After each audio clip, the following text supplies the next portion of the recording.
امام اہل سنت حج کے بعد مسجد نبوی میں حاضری ہوئی، جیسے ہی داخل ہوئے دنگ اور حیران رہ گئے کہ میرے مولا احمد رضا تو ساری زندگی یہ کہتا رہا کہ حضور کا گنبد، حضور کی قبر انور یہ تو کعبے سے افضل ہے، مقام ابراہیم اور عرش اور کرسی سے افضل ہے، میرے مولا یہاں تو گنبد خضرا مسجد نبوی کی بائیں جانب، اس میں حکمت کیا؟ کھڑے ہو گئے دنگ اور پہلا مصرع یوں کہا، کعبے سے گر تربت شہ فاضل ہے، کعبے سے گر تربت شہ فاضل ہے تو کیوں بائیں طرف اس کے لیے منزل؟ آپ سمجھ گئے ہوں گے یقیناً بہت سہل اور آسان کہ اگر حضور صلی اللہ علیہ وسلم کا مزار پر انوار اگر یہ کعبے سے افضل ہے تو اس کی منزل بائیں جانب کیوں؟ میں حیران رہ گیا، سوچنے رہ گیا، مولا اس میں کیا حکمت ہے کہ حضور کا قبر انور بائیں جانب ہے اور احمد رضا تو ساری زندگی لکھتا رہا، فتویٰ دیتا رہا۔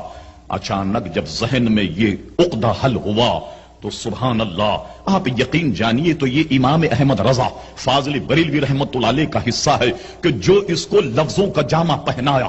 کہتے ہیں کعبے سے گر تربت شہ فاضل ہے، کیوں بائیں طرف اس کے لیے منزل ہے؟ یہ سوچتے سوچتے کہتے ہیں اس فکر میں جب دل کی طرف دھیان گیا، کہنے لگے میں سوچنے لگ گیا، سوچتے سوچتے میرا ذہن مان اپنی دل کی طرف گیا۔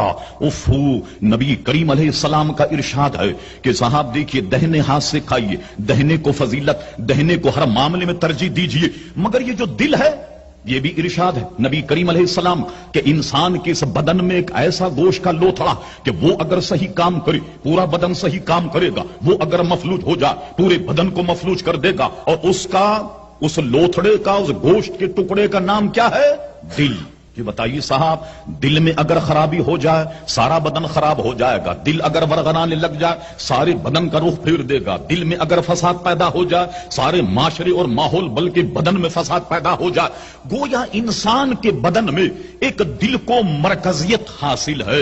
یہ الگ بات ہے کہ صوفیہ بظاہری جو گوشت کا لوتھڑا ہے یہ اس کو دل کہتے ہیں، یا ایک سوچنے سمجھنے کی صلاحیت ہے اس کو دل کا نام دیا، ہم اس گتھی میں نہیں جانا چاہتے۔ غرض کہ انسان کے بدن میں ایک گوشت کا ایسا لوتھڑا جس کو دل کہا جاتا ہے۔ اب ٹٹولی یہ مرکزی، یہ منبع، یہ محور پورے بدن کا، بدن میں ٹٹولیے تو یہ اللہ تبارک و تعالی نے اس دل کو انسان کی کس جانب رکھا؟ اور کیجیے آپ، کس جانب ہے صاحب؟ یہ بائیں جانب ہے۔ سبحان اللہ۔ اب سنیے، کہتے ہیں کعبے سے گر تربت شہ فاضل ہے تو کیوں بائیں طرف اس کے لیے منزل ہے؟ تو اس فکر میں جب دل کی طرف دھیان گیا سمجھا کہ یہ جسم ہے اور یہ مرکز دل ہے۔ میں سمجھ گیا یہ مسجد نبوی جسم ہے، یہ عالم جسم ہے، یہ دنیا جسم ہے، اور اس جسم کا دل پیارے مصطفیٰ ہیں، اس کائنات کا دل پیارے مصطفیٰ ہیں، اس لیے رب کائنات کے دل کو مسجد نبوی کے بائیں جانب رکھا۔ کعبے سے گر تربت شہ فاضل ہے کیوں بائیں طرف اس کے لیے منزل ہے۔ اس فکر میں جب دل کی طرف دھیان گیا سمجھا کہ وہ جسم ہے، یہ مرکز دل ہے، حضور اس کائنات کا دل ہے، اس کائنات کی جان ہے، اس کائنات کی آن ہے، اور اس کا مختصر ترجمہ اعلیٰ حضرت امام اہل سنت مجدد میت حاضرہ صاحب الحجت القاہرہ مؤید ملت طاہرہ مولانا شاہ احمد رضا خان فاضل بریلوی رحمت اللہ علیہ یوں فرماتے ہیں کہ انہی کی بو مایہ سمن ہے، انہی کا جلوہ چمن چمن ہے، انہی سے گلشن مہک رہے ہیں، انہی کی رنگت گلاب میں ہے۔